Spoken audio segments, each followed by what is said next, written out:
Welcome back to Rotten Rambling On, the podcast that is brought to us by Rotten Reels Reviews and Blogspot.com. Oh my god, I got that in one. That was awesome. How did that happen? We're going to have to remember that one. It's a time warp!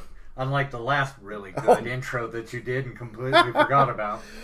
For those who are just tuning in, this is a adult podcast. There will be adult language. Anyone under the age of 18 probably should not be listening to this. But if you do, hey, put your headphones on so your parents don't hear us swearing profusely. What a load of bullshit.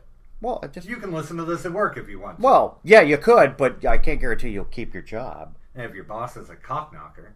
All right, now that we've established that there's adult language in this podcast. Oh, yeah.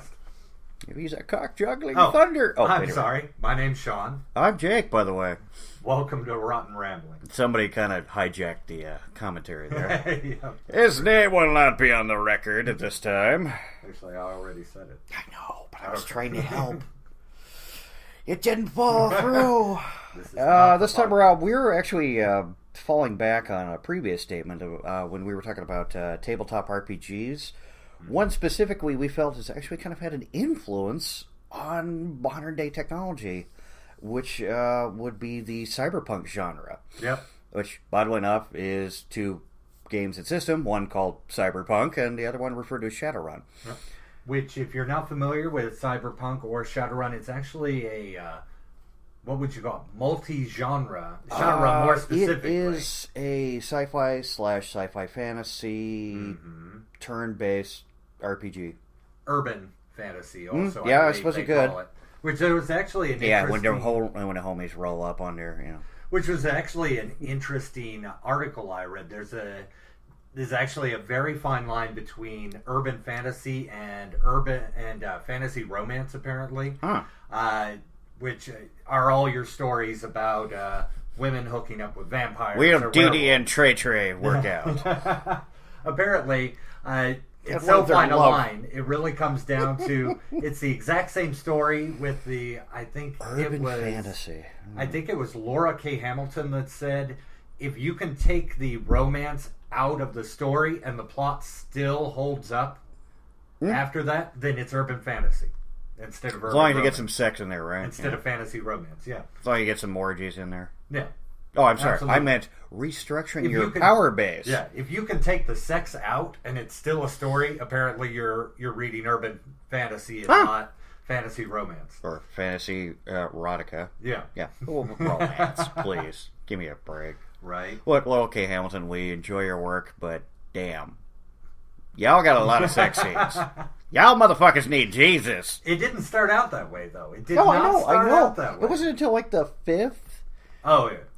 It wasn't like till the fifth book that it just suddenly her power base was solely based on who she's fucking and how often. Oh, right. And you're just kind of going. So we get up to like Narcissus in Chains, and you're just going, How long before the orgy scene? Yeah, all right. Yeah, right there. There it was. 5 pages in, and already. Wow, a new record.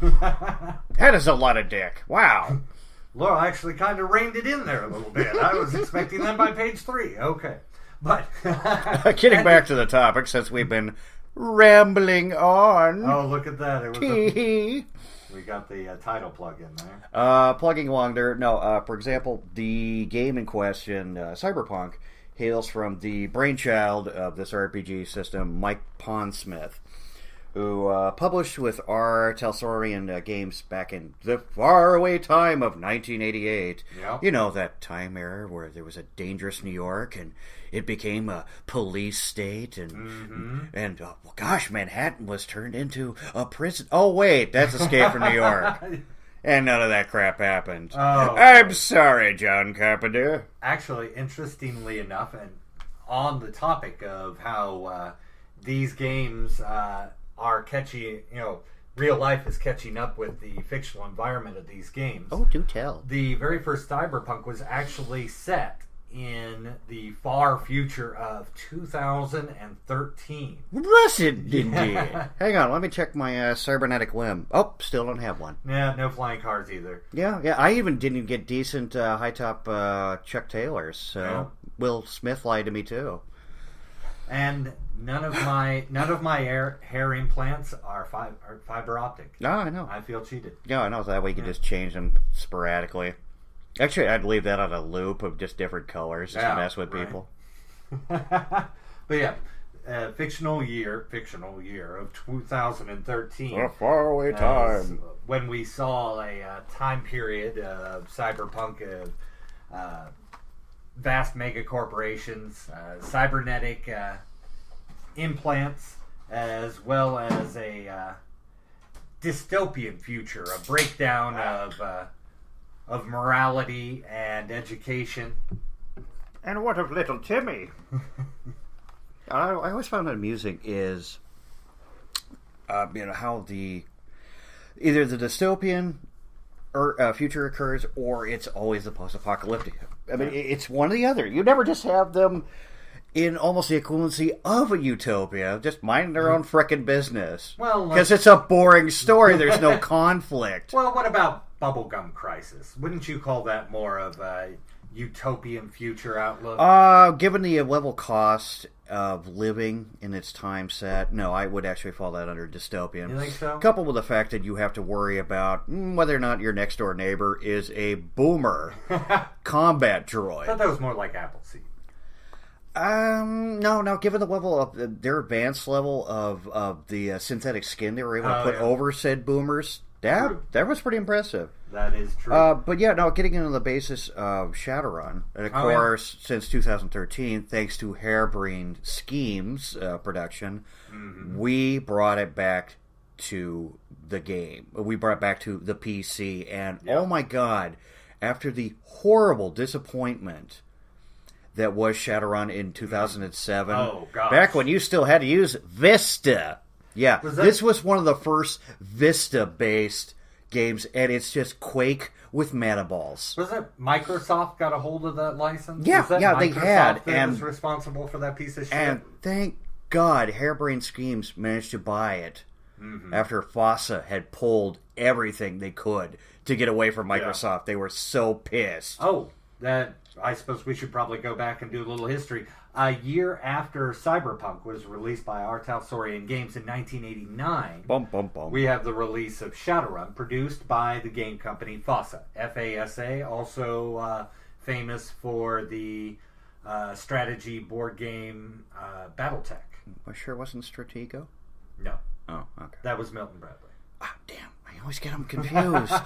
It all seemed like a game to me. But yeah, Shadowrun was your urban fantasy, it's a sci-fi fantasy. This was your multi-genre. This was... What's so funny is I tried to explain these to friends that hadn't gamed before or they were contemplating. It's like, what's it like? I go, it's kind of like a cross between Blade Runner and Dungeons and Dragons. Yeah. If you intersperse both those worlds together, then you've got it, because all the, quote, metahumans, your dwarves, your elves, your orcs, your trolls, those all occur because of a mutation, which technically is actually magic coming back, and it affected different bloodlines. Yeah.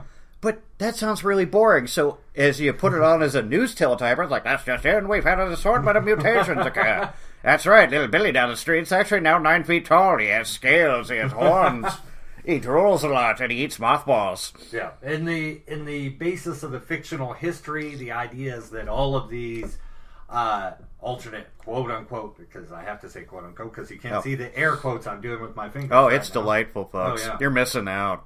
It's artistic. It's a gem. But apparently you had all these magic time bombs sitting in people's DNA, just waiting to go off. When basically take that same concept that the DC Comics universe has established for metahumans, or the way Marvel's always established mutants. Oh, yeah. Of them, or someone having an accident or an experiment gone awry. Oh my God. How many characters can we link to experiments, accidents, and just an extra chromosome? If you went from Marvel, DC, Chaos Comics, Kitchen Press, Dark Horse, another good example. Yeah. In fact, honestly, the most original comic book character isn't still. Hellboy is one of the most original concepts, where we take a monster and make him a hero by simply raising a demon with Christian morality. Oh, yeah.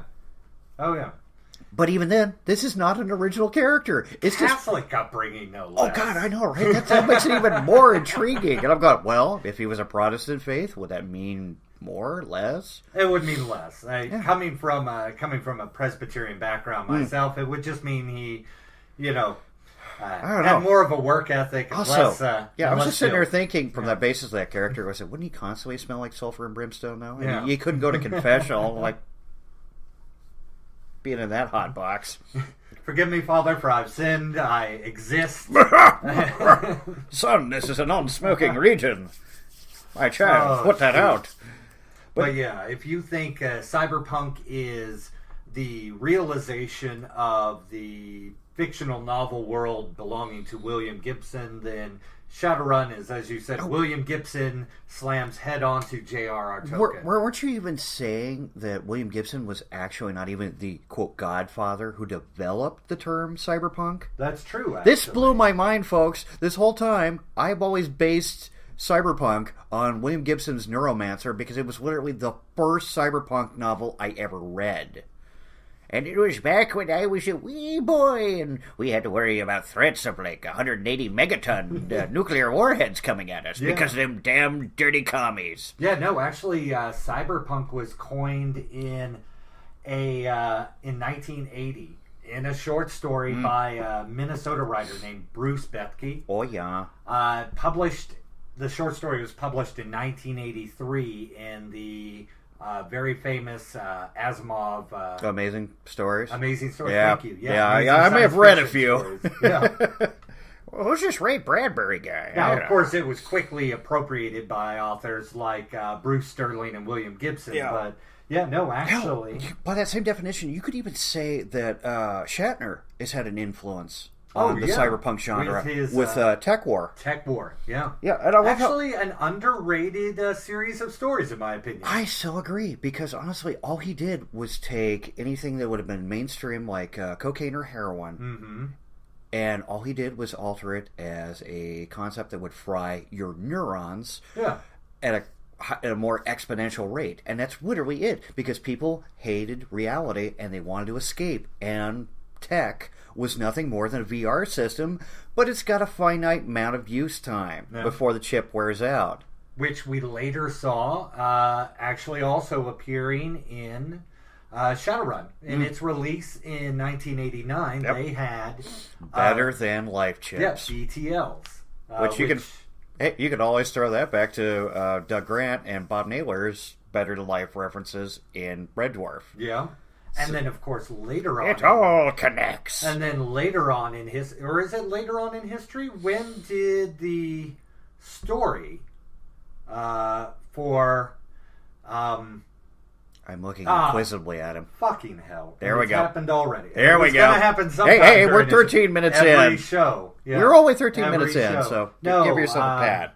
Fucking Total Recall. When did the book... that the movie Total Recall was actually based on. Philip K. Dick wrote. I'm trying to think of that short story. Was that Philip K. Dick? Yeah. Okay. Yeah, amazingly enough, Philip K. Dick's work has translated pretty well. You've got Blade Runner.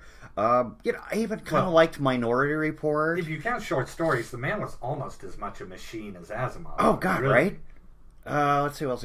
Even Paycheck was so-so. Yeah. But I felt that way about the actual book too.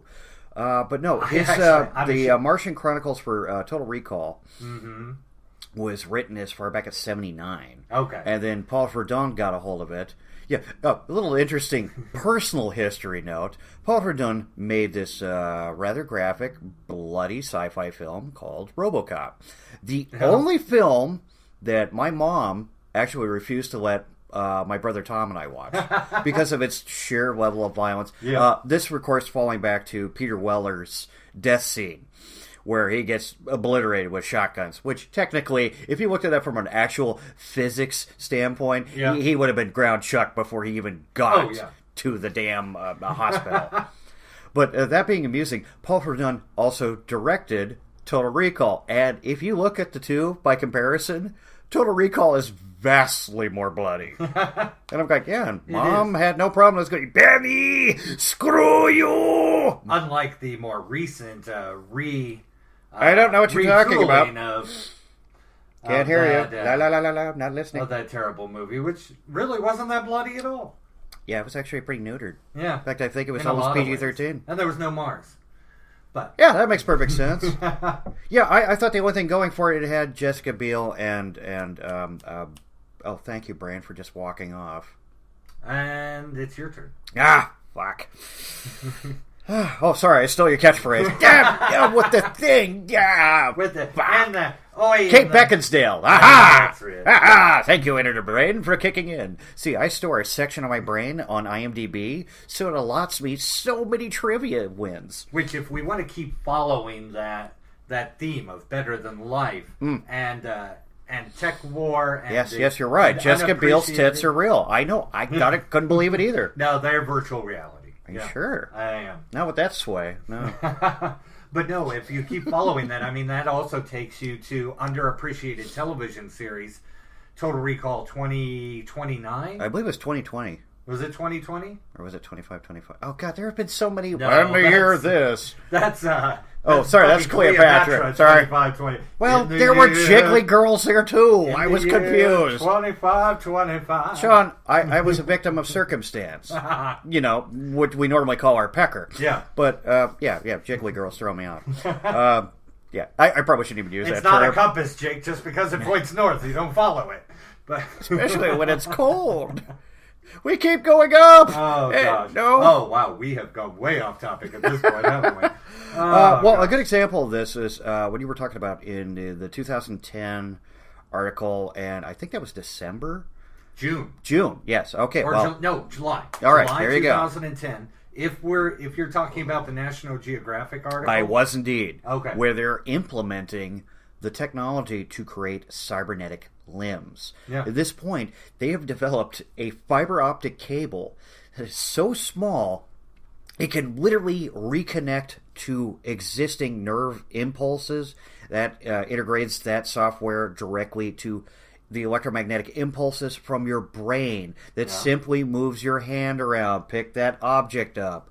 We are a fairly complex machine, in spite of that we're basically nothing more than biochemical batteries that Agent Smith apparently needs to clone himself on.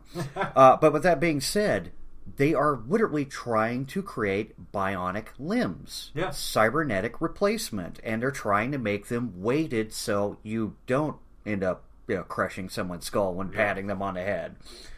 Oh, yeah. But not, this is nothing. We're still a long way from your dwarf character. Way, but it's a huge step from it's a great advancement from the ridiculous pink claw that was the late 90s attempted at a cybernetic prosthesis. Oh my God, weren't those hilarious? Oh yeah. At the same time, I can see how you feel so normal in life with those. When you are missing a limb and you. Yeah. But yeah, we've got huge advancements in prosthetics now. But you do realize it's going to be another 20 years before we see your Shadowrun dwarf character come to light. Oh yeah. The guy with the hydraulic piston-based legs, big skull cap.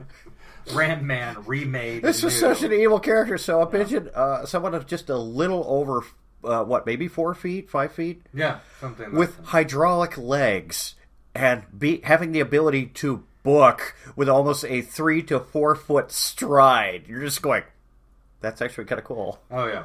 With a Kevlar mesh integrated into a synthetic skin and titanium replacement for the skull. Yeah, God, his skull knocking would have hurt. Yeah, the man would simply jump into people's stomachs and lay them down for the headbutt rest of their death. Life. Yeah. But yeah, no, actually cybernetic limbs, while the most obvious realization in real life of fictional technology from one of our favorite tabletop genres, is far from the only one that's seen real-world application. You mean Marvel? Oh, wait, that's not a favorite tabletop. What was I thinking? No. But yeah, with Cyberpunk and Shadowrun, we also see just the basic ideas that they had available for telecommunications. Oh, right. Yeah, you go as far back as the pocket secretaries, which was basically supposed to be it would be the equivalent of a smartphone now. Yeah, really, you are Hell, walking your around. smartphone is your pocket secretary and your vid phone. Yeah, back then the idea was that you were walking around with, and in 1989 it was when Shadowrun came out. We were struggling to visualize this piece of technology. Yeah, considering what around. our cell phones were, those old giant flip phones with the antenna you had to pull out. Oh, absolutely. If you think of the history of mobile technology, and we were still operating on those battery units that you would drag around and put in your car. In 1991, you had your original 2G technology, which was your installed cell phone in your car, or that little pack that you carried with the phone and the. So you didn't even have. Into it. Yes, for those kids that are listening, we didn't even have instant messaging aside from anything that wasn't Yahoo. Yeah, no, MSN or what was that other one? ICQ. What was it? I believe. I have a really wrong story for that. Oh yeah. So I'm informing my mom. Because for some reason I had my pulse on technology or the latest trend before her. Yeah. And I was sort of going, ICQ's really experimental. They don't really have any safeguards, so you're probably better off not accepting any pictures from any strange men. Cornucopia of cock pictures. Just dick, one after another. She could have done a collage across one wall. Yeah. For the amount of cock pictures she got. Oh my God. It's like, there's just no censor. There's no blocking it. I'm like, I know. All right. No. Just refuse. You actually have the option to hit a button that says refuse. No. I don't want your fucking picture. I don't want to look at your knob. I'm sorry. Oh, gosh. I'm very judgmental that way. I'm closed off. It's closed-minded that you don't want to... But from that basis of instant communications, I managed to keep it all together in spite of that really dirty story. Because of the basis of telecommunications, because how often Skype has been incorporated using both video and audio, and it's all digital-based, you've got your own vid phone there, and no cost. Oh, yeah. In the same story arc... with Shadowrun, accepting a vid phone call didn't cost that much unless it was international, and their whole standing on that was going as far back as Tirnanog, or Ireland, as it's supposed to be called, until the fucking elves get in there. Oh, yeah. No, it really does floor me. That, like I was saying, back in 1989, we're struggling to visualize, as we're playing this game, this little handheld device that would allow you access to the internet. Get your ass to Mars. Be able to accept video phone calls, would allow you to store data. And what do you mean, this matrix net that you speak of? Yeah, you could produce Word documents. I mean... Oh, and there was a term that was widely used. Oh, yeah. Matrix is literally the net. And people, to this day, are still going, you go back and you look at some of these books and going, okay, the technology isn't as sound, but the concept behind it is. Yeah, that you could be constantly connected to the internet at all times through a portable handheld device, when back then, I was still dialing up with fucking... Oh, shit, I can't... It wasn't... 15K or no stuff? Well, every time you wanted to access something on the internet, you were dialing up with AOL, or... No, I can't remember who it was we had. It was before AOL. It was, I'm going to throw out a search engine name. Yeah. I'm going to see if it actually hits anything. Lycos. Oh, yeah. yeah, but it's one of those you went, all right, I remember that. And they went belly up. But it is these technologies that completely define our generation by comparison to what will be our kids' generation. My God, your boy will never know what it is, the drag of 56K or below that. Back when we still had anywhere from 17 to 21K just to get online as we were waiting for that dial-up. Imagine the frustration of looking for porn with this level of speed. Just waiting for that one I think picture. I see a nipple! Just waiting for that one You're waiting picture. for this picture tick, to de-res. Tick, tick, tick, yeah. No, but no, actually, on that same note of struggling to visualize this technology, that it seems ridiculous not to be able to imagine now would be, do you remember the wrist computer in Shadowrun? And I'm here. I was sitting there as a GM trying to. And now you can say something the equivalent of a tablet. Yeah. Now or a notebook. Back then, I'm describing fucking Dick Tracy's wrist phone to people, and now, just a few years ago, the Apple iWatch comes out, and you're like, "Oh God, you're right." It seems so ridiculous now to think back on those days when because everybody loves Apple. But yeah, I mean that is in essence the very thing. It is. It's absolutely hilarious. And in 1989, it was just no visual concept. All I can envision is Warren Beatty running around with a really bad two-way radio system. Though those great folks at FOSSA, those great folks at our Talsorian Games had this forward vision of technology today. By that same standing, if you want to talk technological, you got to talk firearms. Oh yeah, we are already implementing. Literally, you could design the specs. Mm-hmm. You could literally integrate this. I don't know how safe it would be, but you could literally create your own railgun. Oh yeah. Your own Gauss rifle, a electromagnetic propulsion to fire a chunk of aluminum half the speed of light. If that doesn't blow your frickin' mind, especially on impact, I'm not sure what will. But by that same standing, we've literally developed guns that can shoot around corners. Oh, yeah. We have rifles that have an intricate system allowing to literally create this pipe standing to bend a barrel, allowing a bullet to transverse around a corner. Yeah. And this concept alone has been integrated to assault weapons. And I'm sitting there going, okay, I realize this sounds like something out of fiction. I'm decidedly snickering. And I remember there was that same staple in Shadowrun. It was like one of the first ones they introduced it. And of course, my personal favorite was what every corporate security was able to carry. That submachine gun in a briefcase. That would literally just drop and you had submachine gun. Or do you remember the privatized police force in Shadowrun called Lone Star? And and how far off is that? And the semi-automatic pistol that they carried straight out of. What was that? The 45 Thunderbolt. Yeah, the Thunderbolt. It was directly out of RoboCop. Oh yeah, it might as well be because it is literally a burst setting firearm. So for those that aren't familiar with burst, that is 3 shots at once. And basically, hence the term tri-burst is normally its reference. But so you have an extended magazine. This is a submachine gun pistol is its classification.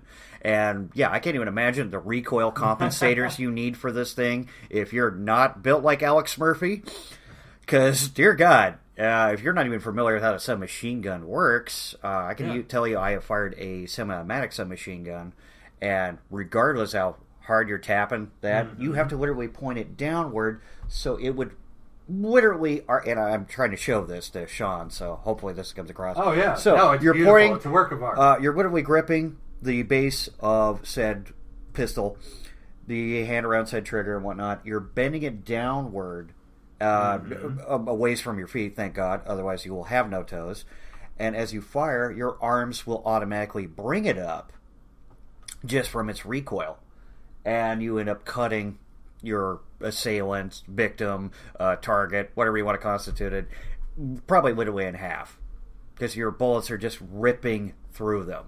Now, with that in mind, these units, these Thunderbolts, were basically built with a auto-targeting capability, recoil compensation for not having to worry about that level of firing. It's also been calibrated and specified to your body weight, your grip, and in general, your style of shooting.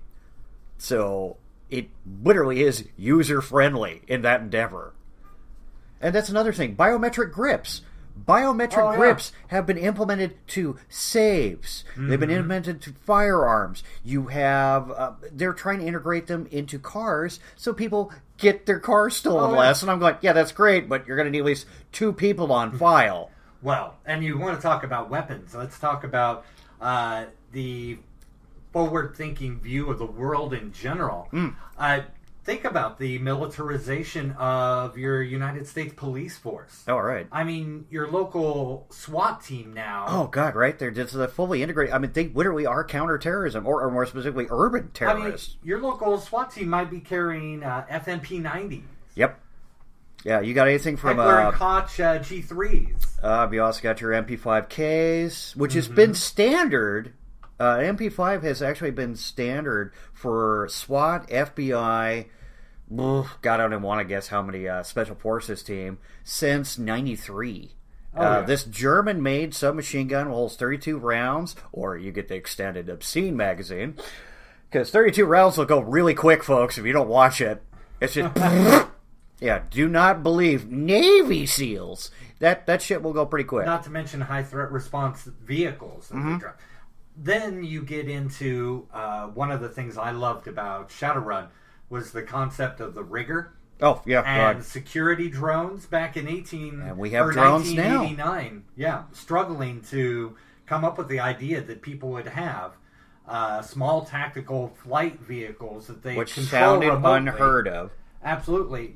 And today, now the modern day drone can hold what, a 20 millimeter assault weapon, which is basically just one giant chain gun. Let's not even... Or the Hellfire missiles. Or I'm just not even going, to talk about the video surveillance capabilities of these devices. That's true. With infrared. I mean, we used to make fun of the spy planes that existed back in what was as far back as the 60s. Yeah. When you had something the equivalency of like an SR-71 Blackbird, which all they're able to do is take reel-to-reel footage, or they're getting snapshots. Yeah. But there wasn't a real way to stabilize it. Yeah. Now, I could get a stabilizer for my fucking microphone that blows it out of the water and it's all based from the 1930s. Oh, yeah. I mean, hell. Are you talking about the stabilizer for your cell phone video camera? Yeah, now? I know. God, it's obscene. I'm looking at this, utilizing the same technology that was integrated for the original performance microphones for anything from the radio shows, or they do a live radio broadcast with an orchestra or a crooner. And that stabilizer has been developed as far back as 1928. And that very same stabilizer is being integrated into a handheld unit. You can turn your cell phone with the proper, I don't even think you need the integrate to nowadays, 35 millimeter HD, do nowadays, you? The camera in your cell phone is on par with some of the mid-ranking to high-end digital film camcorders and that stating. Yeah, they're not quite to the same level of using like an Aeroflex, but they're getting there. They're really getting there. I know, I love that. The whole aspect of, and again, even if you didn't have that in your phone and you still decided to film and you had a shotgun mic hanging out of it and able to catch and record and whatnot, you still have the ability to get a software that will allow you to transfer your film to 35 millimeter HD. Yeah. Yeah, so this is completely and emphatically realless. You do not have any form of tape to contend with. Yeah. Which, interestingly enough, on off topic, that will be another one of our shows in the future, folks. So stay tuned when we talk about all of the equipment out there to let any Joe Schlub make a low budget, decent quality film. Shoestring budget. Gotta love it. Your local film producers are everywhere now. Oh, God, we've got some just in our town alone, man. And we'll be exploring that topic. But back to Cyberpunk and Shadowrun. If we want to talk about vehicles, actually, a funny little correlation. Think about the self-driving car. You've got Mitsubishi, which has had plenty of translation to such. Oh, yeah. And in all intents and purposes, those limousines that Mitsubishi has developed are predominantly found through the better chunk of Japan and Europe. Oh, yeah.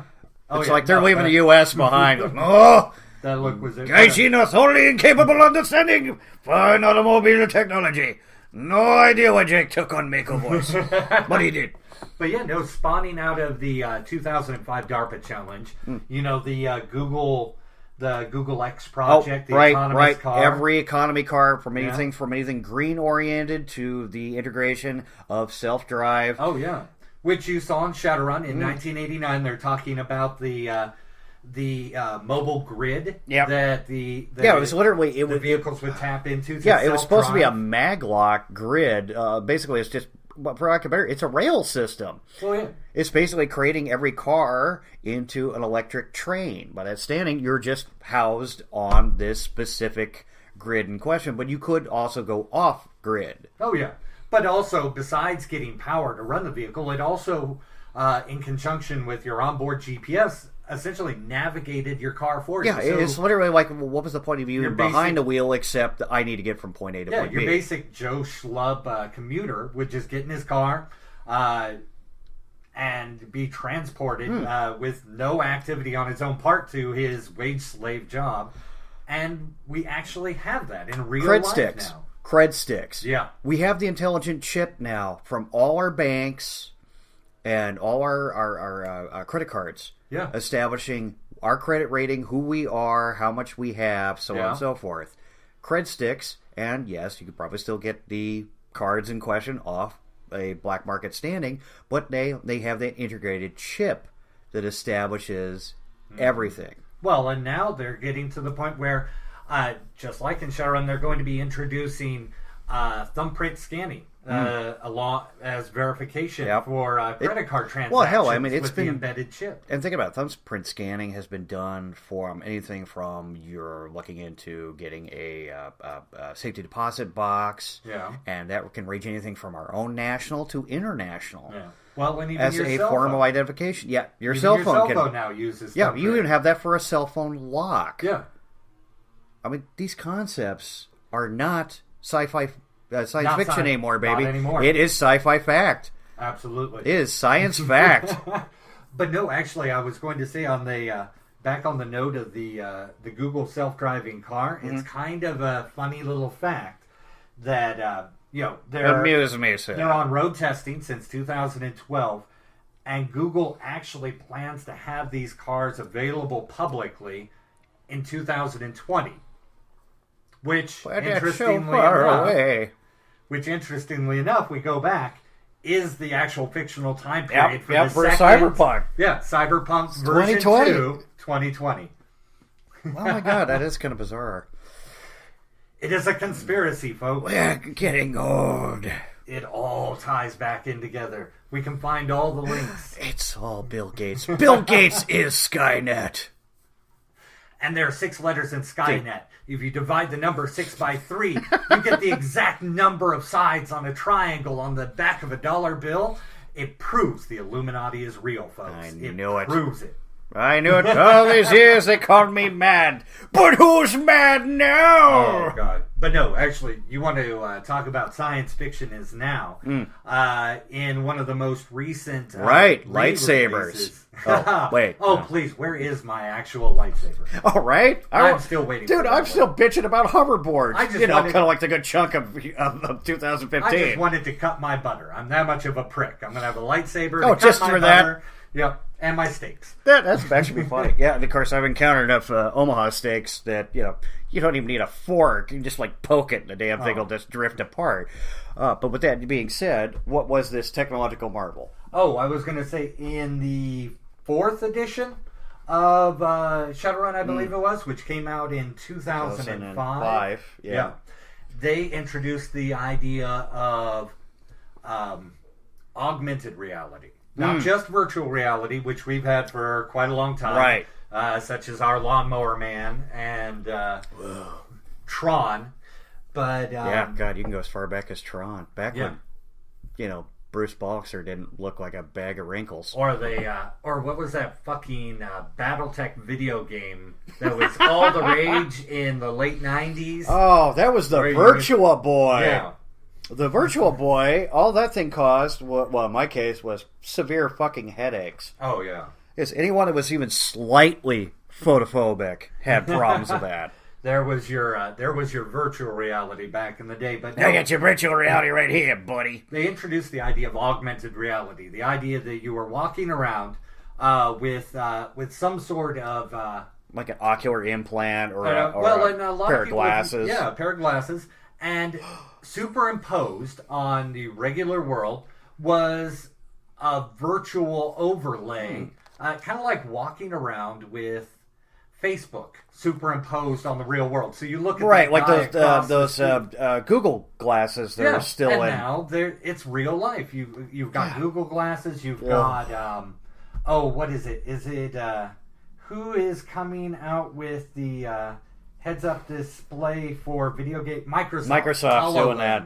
Yeah, basically everyone looks like some Dragon Ball Z knockoff where they all have one ocular sensor and HUD display. Oh, yeah. Well, my favorite is the commercials they show, and is it HoloLens or is it the other one that's out now? I'm trying to think who makes it. Why don't you cheat and use your computer of the future? True. That's a very good point. I really should. Oh shit, laptops and tablets nowadays are another perfect folks, example. We're recording on this on a notebook. This is a notebook that from Acer that is, maybe a 7-inch screen?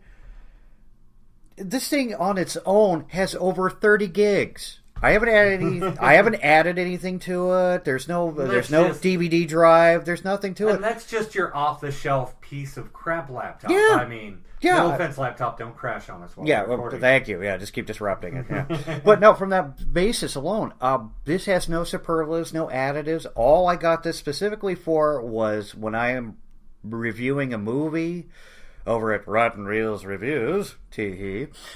Yes, another shameless tag into my write-up. Whenever I'm sitting through one, I got so tired of hitting pause and then writing the joke that came to my mind or the observation that came to my mind. I was like, hey, I saw a boom mic, big time. Yeah. So I've actually sat this notebook on my lap and just idly watched the movie without having any interruptions. I've never had a like for laptops. I thought anything that I put over my balls that has an electromagnet directly aimed at my sperm count just seemed a little off. Or maybe it'll give my kid the ability of maybe it'll be like the equivalent of Magneto. He'll just start, he'll be Michael Fassbender. He'll happen to look pretty and he's able to hurl, shards of metal at you. So that's all you can hope for your kid. Yeah. Give him that little extra edge. Let him go on about Nazis and steel. It'll be fun. But this augmented reality is actually something that has been out for quite a while. If you think it's for the last 15 years now, hasn't it? I don't think has it been that long. I mean, 2007, 2005. The DS had. You're right. It was 2005. Okay, so it's been out for the last decade. Yeah, even still, that's a pretty good note right there. There was a ridiculously stupid Pokemon.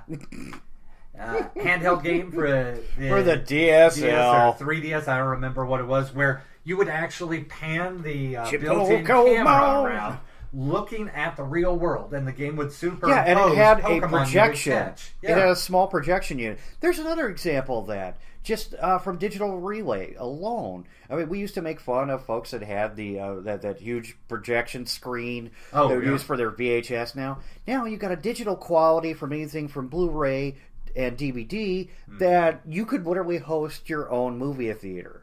I am a little disappointed, though, that 3D television hasn't quite reached that level. It's not quite that mark, yeah. Yeah.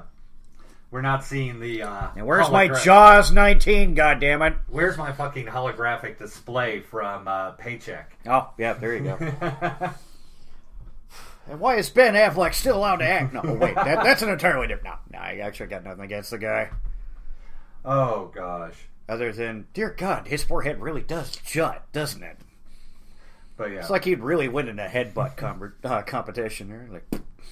But back to a shameless plug, folks. If you guys, with absolutely no financial incentive whatsoever, bring us money. Harebrained Schemes. If you're listening to this and you appreciate the statements we're making, shameless plug interlude, folks. If you haven't had the opportunity to play Shadowrun in either the tabletop pen and pencil and paper version, or which it's on its 5th generation now, by the way, or Harebrained Schemes, 2013's creation of Shadowrun Returns. They're actually on their 3rd release on that title now. Shadowrun Returns Hong Kong. which has just recently come out this year, 2015. Tell me, is that an augmented reality as well? No, actually, it is. It is, thank God, a return to the idea of the turn-based strategy RPG game that I loved back in the days of Fallout and Fallout Baldur's 2. Gate, Diablo 2, Icewind Dale. I mean, my God, the list is almost endless. And honestly, I appreciated a turn-based RPG because it just made you think more. Like, all right, how do I take this guy out? What should I be throwing at? All right, we have a large group of people coming at us. Do I have anything offensive enough to catch them in a cluster? Especially for Fallout, because unfortunately, most of those guys would fan out real quick. So you only had maybe 2 rounds to hurl like a good yield plasma grenade at them. And God help you if you threw like a handicapped little child, a kid with arms that are less developed than the T-Rex, and it just lands at your feet. You do X amount of damage, to yourself. Yeah, right. But with that being in mind, that particular game. With that being said, because honestly, I had not enjoyed a video game based Shadowrun since the Super Nintendo. And the only thing else that came close to that was Genesis's creation, because they, while again only at 16-bit, I think they were actually pushing to 24. They were trying to incorporate anything from building your own running crew to integrate with the Matrix, copious amount of gunfights, avoiding whichever mega corporation security force is currently pissed at you. So with this take on Shadowrun Returns, that literally brings it all back. It does. You got loose fitting crews that again have been put together by out of loyalty or however many creds you got on your stick. You've got your that's a money reference, not a pedophilia reference. You've got your gray morality. Come on, reach in there, little boy. There's a cred stick for you. You've got your gray morality. The whole concept behind Shadowrun. The idea that you had work for a corporate police force? That would never happen. Oh, goodness. And tell me, how is Detroit being ran, old man? But I'm trying to remember. I cannot. Hey, what do you think about it? Crusty old white guys don't run Detroit now. It's all China. Yeah, that's right. Actually, will there be a crusty old Chinaman, just like this antiquated old man? Sounds like Mako is making all the decisions for what happens with Detroit or Delta City, as they're calling it now. Is it going to get that full OCP feel or not? But oh goodness, just a thought. No, actually, it's funny you mentioned that, because Shadowrun does have one of the recognized best fictional worlds, fictional game settings and histories. One of the most comprehensive. Seattle. And gets so much love. The Native American nations. The California Free State. Yeah, man, because we got the herb. You can talk. California Red will get you can some just talk geography and politics for an entire episode alone. Oh God, I know. You're talking about a game system that won the prestigious independent ENI Awards for Best Product back in 2006 and in 2010. Yeah. 3 more ENI Awards. Also for art, production value, and best game. Ooh, listen to him geek out. Yeah. This is a yes, folks. His nerd penis is at least at half stack. Oh yeah. No. I cannot talk about the. Well, I've been thinking of the whole standing of that. So you've got the Sioux Nation, which is equivalency. Every Native American background of the tribes have all massed together. You have the United Canadian and U.S. states. Yeah, so the better chunk of the upper North America as all added together. You have your California Free State, which now I'm trying to remember which city was it that was primarily in the States that had the hatred for metahumans. Wasn't that supposed to be San Francisco? Which I'm going, wow, no. You guys have been tolerant of just about everything else. No, that was Japan. Oh, that's right. Japan, and as an extension, the Japanese-controlled regions of California LA Free State, had well, and that was a big theme of Shadowrun, was utilizing this introduction of these mythical fantasy races, elves and dwarves and trolls and orcs, to shine an even brighter light on the ideas of racism. We still have that? I know, shocking, isn't it? Yeah. And of course, hearkening back to, I'm sure, a result of the 70s and the 80s and the American Indian movement called AIM and their near terrorist activities associated with trying to get recognition for the plights of the Native American people. You mean still you're saying they may have had a problem with being stuck on reservations? Yeah, these little chunks of crippling land, financial issues. Well, you could go on and on about the. But they have their casinos, Shawn, where the White Devil comes in and drops X amount of money, which still would not net nearly enough to create a functioning infrastructure.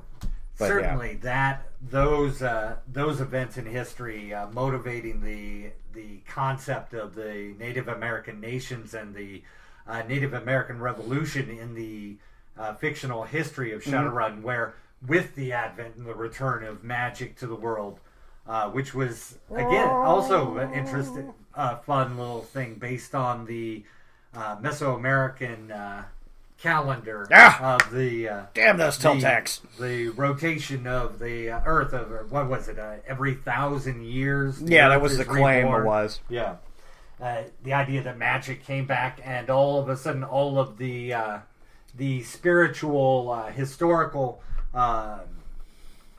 beliefs held by the Native Americans started to actually have real world effects. You just realize what that means. Every pissed off Wicca person you've ever made fun of for their outlandish clothes, hairs, and lifestyle can now actually throw a fireball at your car. Oh, yeah. Absolutely. Yep. Time to get the auto shotgun. Now, too much mascara isn't just an indication that they listen to that could actually be a glyph. Yeah. Or totem to establish for a foci. Yeah, it might be a red flag that this is somebody that you don't want to push into a locker in high school anymore. There's another good example. Going back to weaponry, a good example of that would be the Sega. Now, I know I am not referencing to the Sega Genesis. I am referring to a fully integrated auto shotgun. We're talking with a 50-round drum and the same standing you would have for a Thompson gun. But an old Tommy gun there. Yeah, but this is a 12 gauge. Yeah. Just chewing up. And God only knows, is that double-aught buckshot? Is that triple-aught buckshot? Is it that 4-aught buckshot? Is it shredders? Which is basically just fragmentation shells. It could be solid slugs that would go right through walls. Most concrete and glass barriers. But again, this is just one integration because the Italians, with their spas, has been developing this since '89. Oh, yeah. And these shotguns have been utilized for the better chunk of their military, their special ops, as well as their equivalency of SWAT. Oh, actually one of my favorite piece of equipment when I used to play the tabletop pen and paper version of Shadowrun. A shotgun? So you're able to hit things? No, the spas specifically. One of and it's spas? French made. Actually, was it French? I thought it was Italian. No, maybe it is. Or am I thinking of Bertinelli? You're thinking of I'm thinking of Benelli. Yeah, I'm thinking of Benelli. My apologies. The Bertinelli? Yes, the Valerie Bertinelli. This is a safe place, Jake. We don't judge here. The 12-gauge Valerie Bertinelli. I hear she's a pistol. She's got quite the high caliber on her. Oh, God. Oh, Lord. Anyway. Look at those guns. At any rate. Oh, God. We could sit there and make horrible references all day. Guys, we could go on and on. But yeah, no, definitely. If nothing else, folks, maybe just go out and check out the website, www.shadowrun.com, a gateway to all things Shadowrun. It's like a gateway to drug, man. both the tabletop and the Shadowrun Returns video game. It'll give you information on both. We could actually, I just sat there and thought of that for doing another show. We just do an entire collection of girls that kind of, or just women of cinema that just kind of left us drooling idiots. And how long before you can actually finish that? That's a double episode right there. That's 2 hours. That's long. At least a double D effort. That's a double D episode. A double D. Oh, gosh. More than a handful. Ba-dum-bum. Okay. Oh, gosh. Well, we've rambled on for quite a while. At least 45 minutes. Actually, I'm kidding. It's 54.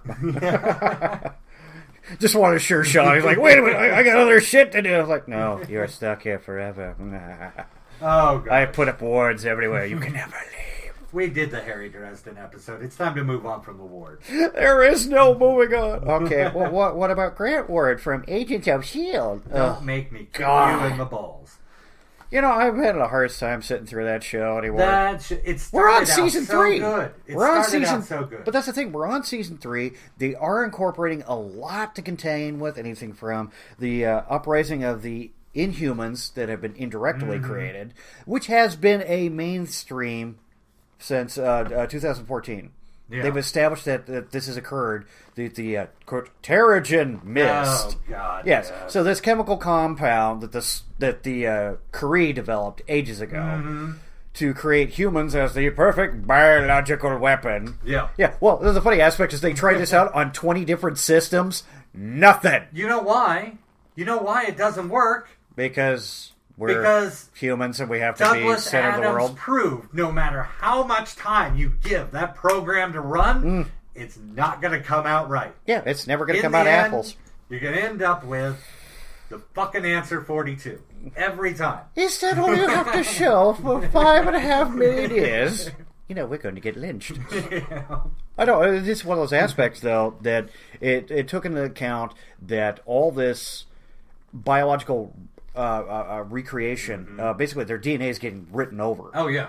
But again, it's showing every aspect of the knee-jerk of humanity. Like, something new and unknown, quick, hit it with fire. The atypical response to anything we don't know of or know enough of, which should be feared. I think we established all the way back with the day the Earth stood still. Oh, yeah, absolutely. Yeah. Poor Gort. You know, mind his own business. Granted, he's over 11 feet tall, and he's composed of a metal that nobody's ever seen, and bullets just, kapow off of it. In his defense, to pull out a Douglas Adams reference, they thought he was one of those peculiar gray aliens with a peculiar gray skin, but it just come to insult everybody on the planet. It really was. In alphabetical order. Ah, you mean Wallbagger the Infinitely Prolonged. Yes.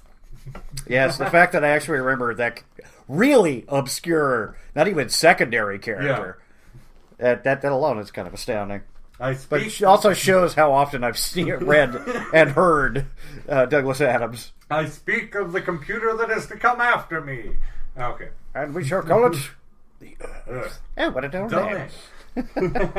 Well, folks, we appreciate once again for you letting us into your homes, letting us into your lives, letting us into your ear, letting us into your brain. It's good right there, isn't it? I do like it in the ear. I've heard that about you. We're gonna get sued, you know that, right? We're gonna get lynched. But from that standpoint, once again, thank you for letting us ramble on here, Rotten Rambling On. Again, I'm Jake. I'm Shawn. And you folks have a good one. Hey, can we get away with saying so long and thanks for all the fish in closing? Yeah, I think if we say fix, everything's fine. Yeah, I fucked it up. All right. Have a great day, folks. Take it easy, folks.